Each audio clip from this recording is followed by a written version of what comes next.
Hello viewers, আসসালামু আলাইকুম। কেমন আছেন সবাই? আশা করি ভালো আছেন। আমি আজকে আপনাদের সাথে বেগুন দিয়ে খুবই ইউনিক একটা নাস্তা রেসিপি শেয়ার করব।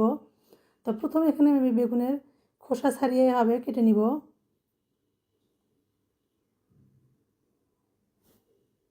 এটা আপনারা বটিতেও করে নিতে পারেন। তো এভাবে আমি সবগুলো বেগুন কেটে নিব।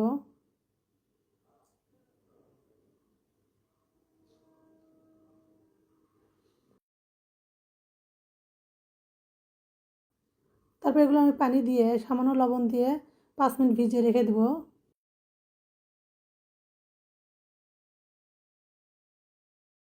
একটা বাটিতে আমি ডিম নিয়েছি 2টা, তারপর সামান্য লবণ, হলুদের গুঁড়া, মরিচের গুঁড়া, চাট মশলা। এবার ভালোভাবে ডিমটা ফেটিয়ে নিব।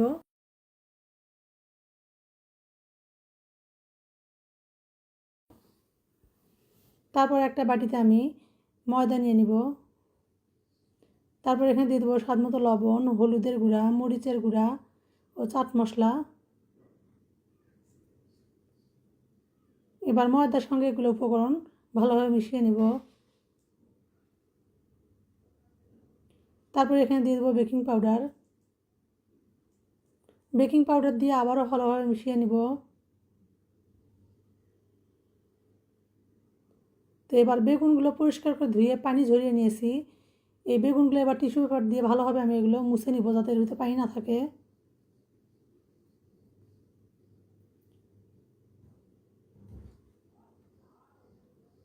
এবার ওই বেগুনগুলো ডিমের গোলায় চুবিয়ে ময়দার ভিতর কোট করে নিব।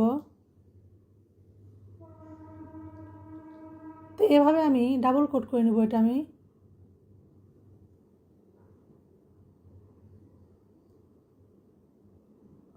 তো এভাবে সবগুলো বেগুন আমি কোট করে নিব।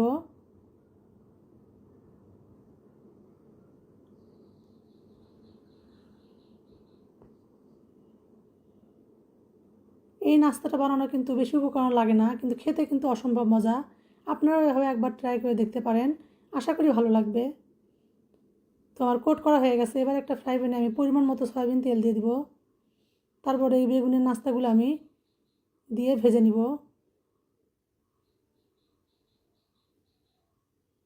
তারপরে এভাবে একটা কাঁটা চামচ দিয়ে আমি বেগুনগুলো ছড়িয়ে দিব। এভাবে ছড়িয়ে দিলে নাস্তাটা কিন্তু অনেক মুচমুচে হয়। তো মাঝারি আছে বেগুনগুলো আমি সুন্দর করে মুচমুচে করে ভেজে নিব। তো আমার ভাজা হয়ে গেছে। কালারটা দেখেই বুঝতে পারতেছেন কতটা সুন্দর হয়েছে ও লোভনীয় হয়েছে। ভালো লাগলে পেজটি ফলো দিয়ে পাশে থাকবেন। Thanks for watching the video.